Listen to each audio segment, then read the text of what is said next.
Τριήμερη περιοδεία στην Κρήτη πραγματοποίησε ο Θάνος Τζίμερος, πρόεδρος της Δημιουργίας Ξανά. Τελευταίο σταθμό στα Χανιά χθες το απόγευμα, όπου σε εκδήλωση στο Εμποροβιομηχανικό Επιμελητήριο Χανίων ανακοίνωσε και τους υποψήφιους που θα συγκροτήσουν το ψηφοδίλητο στο νομό.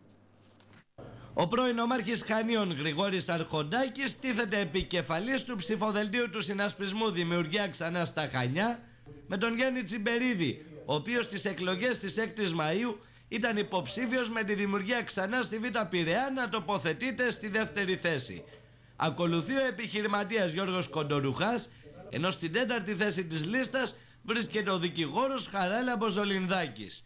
Τους υποψήφιους βουλευτές Χανίων παρουσίασε το βράδυ της Κυριακής ο Θάνος Τζίμερος, ζητώντας από τους πολίτες να στηρίξουν τη Δημιουργία Ξανά για να προωθήσει τις αναγκαίες μεταρρυθμίσεις που θα βάλουν τη χώρα στο δρόμο της ανάπτυξης. Περιμένουμε από τον κόσμο των Χανίων να δώσει στη Δημιουργία Ξανά τη δυνατότητα να μπει στη Βουλή για να αλλάξει το πολιτικό σύστημα, για να φέρει πραγματικές μεταρρυθμίσεις. Γιατί ούτε ο ΣΥΡΙΖΑ, ούτε η Νέα Δημοκρατία και το ΠΑΣΟΚ έχουν σκοπό να κάνουν τις αλλαγές που χρειάζεται αυτή η χώρα.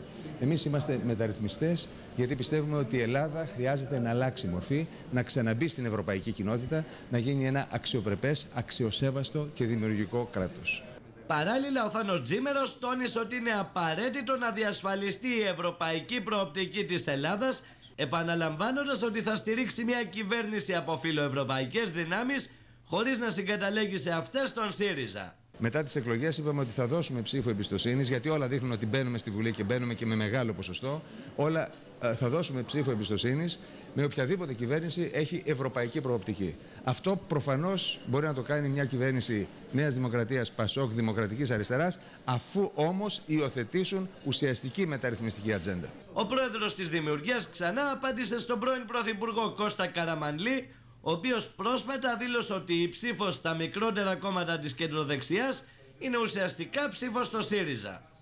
Οποιαδήποτε ψήφος δίδεται σε κόμματα που δεν θέλουν να κάνουν αλλαγές είναι χαμένη ψήφος.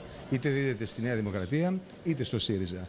Απλώς με το ΣΥΡΙΖΑ η Ελλάδα θα καταρρεύσει σε 2 ώρες, με τη Νέα Δημοκρατία θα καταρρεύσει σε 2 εβδομάδες. Αυτή είναι η διαφορά. Εκτός αν η Νέα Δημοκρατία ή και το ΠΑΣΟΚ ή και η Δημοκρατική Αριστερά βρουν τις δυνάμεις, τις πραγματικά μεταρρυθμιστικές δυνάμεις που έχουν μέσα τους, αν έχουν, και εκφράσουν έναν άλλο πολιτικό λόγο και μια άλλη πολιτική πλατφόρμα. Με τη χθεσινή εκδήλωση στο Εμποροβιομηχανικό Επιμελητήριο Χανίων ολοκληρώθηκε η τριήμερη περιοδεία του Θάνου Τζίμερου στην Κρήτη.